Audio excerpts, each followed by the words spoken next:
good afternoon, or evening po, sir. We are the Group 6 and we are here to discuss and explain the pizza ordering system that we made. I am Ejimel M. Mateo. I am Krishna Cerezo. I am Amy Joy Pagkaliwagan.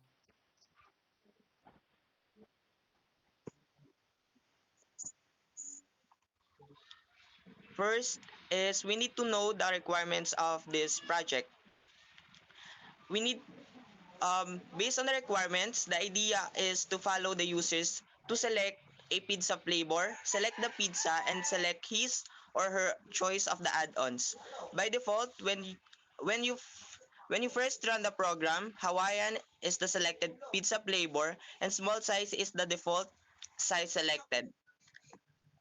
Let me explain the swing controls, um, swing containers, and swing menus we used. First, the sign we use is J label. J label for select flavor, select size, add-ons, order summary, and payment. For our border, we use the J panel and adjust the line border.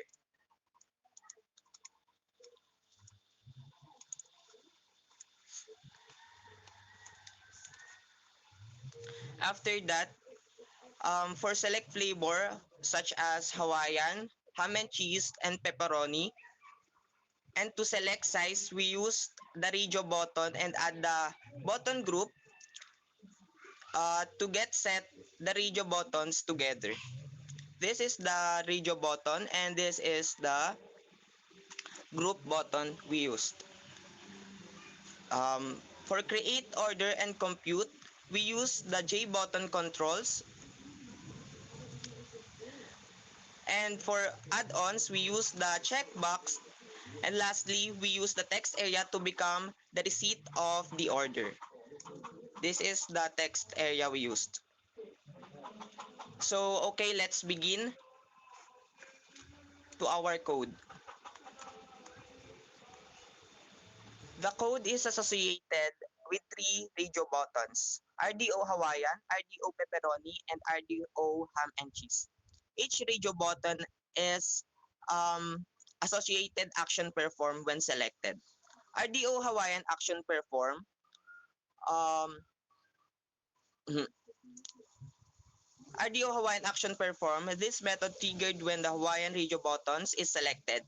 Inside this method, the code checks if the Hawaiian radio button select using RDO Hawaiian is selected. If the radio button is selected, it updates the price, small price, medium price, and large price with the prices of the Hawaiian pizza in small, medium, and large sizes. It is same as ham and cheese and it's same as in ham and cheese and pepperoni action perform. The pattern each methods is consistent when the radio button is selected. It sets the corresponding pizza in the associated labels. The code is a part where users can choose pizza options and view the prices based on the selections. For the next code, may I call on Miss Cerezo to explain it to you. Selected flavor. This variable stores the selected pizza flavor. It's initially empty and gets assigned based on which radio button is selected among Hawaiian, ham and cheese, or pepperoni. Selected size. This variable stores the selected size of the pizza. It's initially empty and gets assigned based on which radio button is selected among small, medium, or large. Selected add-ons. 1 to selected add-ons 5. This variable stored the selected add-ons for the pizza. In this code snippet, it seems like there's a provision for up to 5 add-ons, but they are not used or assigned anywhere in the provided code. Pepper, onions, black olives, green peppers, extra cheese. These Boolean variables represent whether specific toppings, pepper, onions, black olives, green peppers, extra cheese, are selected. They are initially set to false and get updated based on whether the corresponding checkboxes are selected. Then total, this variable keeps track of the total cost of the pizza order. It's initialized to zero and gets updated throughout the code based on the size of the pizza selected and any additional toppings chosen. Small, medium, large. These variables store the prices for small, medium, and large pizzas, respectively. They are initialized by parsing the text values from the UI elements label small price, label medium price, and label large price. Then this code is for add-ons equals this checks if a string is empty. Is selected, this checks if a checkbox is selected. In get text, this retrieves the text from a checkbox. Check pepper, check onions, check box, black olives, check green peppers, check extra cheese. This seems to be checkbox objects representing different add-ons. Pepper, onions, black olives, green peppers, extra cheese. These are Boolean flags indicating whether a specific add-on has been selected. Okay, proceed to Miss Pagkaliwagan.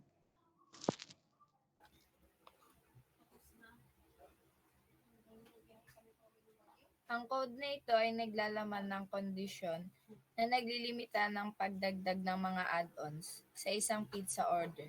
Narito ang detalyeng paliwanag. Ang variable tulad ng selected add-ons 3, selected add-ons 4, at selected add-ons 5 ay mga string na nagre-representa ng mga idinagdag na add-ons sa pizza order. Ang equals and na condition ay nagche-check kung ang selected add-ons 3 at selected add-ons 4 o selected add-ons 5 ay walang laman. Ito ay nag-i-imply na pwede pa itong mapunan ng mga add-ons. Ang bawat block ng if statement ay naglalaman ng maraming kondisyon para sa iba't ibang add-ons, gaya ng pepper, onions, black olives, green peppers, at extra cheese. Ang check pepper is selected. Check onions is selected. Check black olives is selected. Check green peppers is selected at check extra cheese is selected. Ay condition na nagsasaad kung ang checkbox para sa bawat add-on ay naka-check o hindi. Kung ito ay naka-check at ang variable tulad ng pepper, onions, black olives, green peppers, o extra cheese ay false. Ibig sabihin ay hindi ibig sabihin ay pwede itong idagdag sa pizza. Kung ang condition sa if statement ay naging totoo, ang selected add-ons 3, selected add-ons 4, o selected add-ons 5 depende sa kung aling variable ang pwedeng mapunan. At isinaayos ang karampatang variable tulad ng pepper, onions, black olives, green peppers, o extra cheese sa true upang hindi na ma-check uli. Sa pangkalahatan, ang code na ito ay nag-implement ng logic para sa pagdagdag ng mga add-ons sa pizza order ng isa-isa at may kontrolado at maayos na paraan. Let's proceed to Paul Suarez.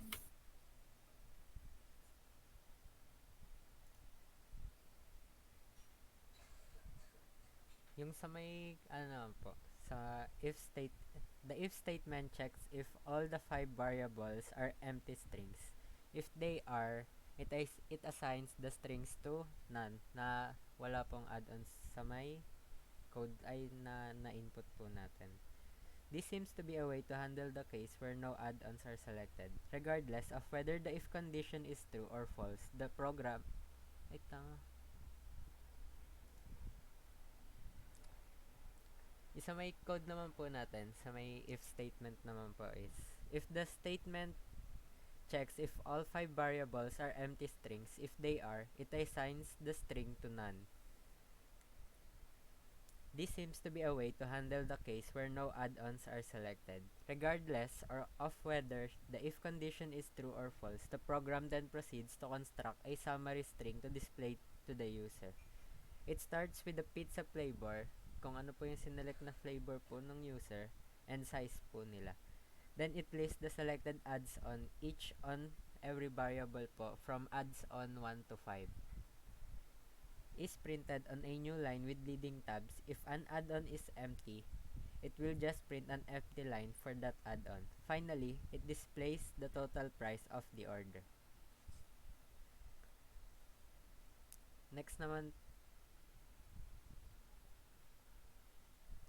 ang next naman po is yung method po na compute action is invoked when the associated button is clicked. Inside the method, it retrieves the value entered in a text field named payment.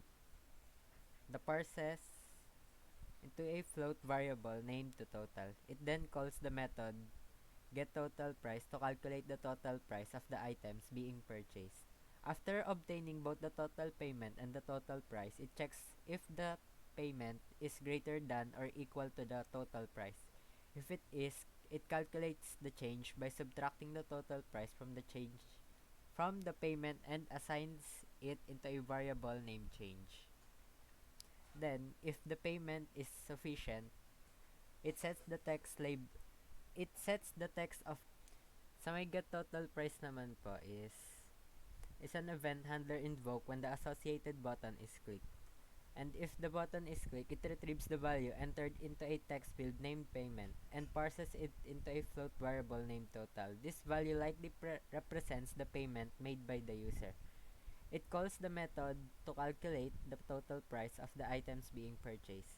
This could involve querying item prices or calculating them based on user selections. It compares the total payment with the total price if the payment is greater than or equal to the total price. If the payment is sufficient, it updates the text of label to indicate the change to be returned displayed as the change... Ay, tanga, mali. Ulit. Okay lang yan. Kakat Ulit. naman natin yung mga video. Pag may mga mali, kakat na lang natin. Okay. Para dire-dire tayo. Sorry. Game. It retrieves the prices of small, medium, and large pizzas from labels, and respectively, these prices are assumed to be represented as strings and are parsed into float values. It checks which radio button is selected to determine the size of the pizza being ordered. If it is selected, it adds the price of a small pizza to the total. If medium is selected, it adds the price of a medium pizza, and so on. It checks if various checkboxes representing adds-on like pepper, onion, black olives, green peppers, and extra cheese are selected. For each selected add-ons, it adds its corresponding price to the total. And then finally, it returns the accumulated total price of the pizzas ordered. Yan lang po. At para naman po sa ating output, this is our output. Isa tayo. Ay, sorry. Imoy.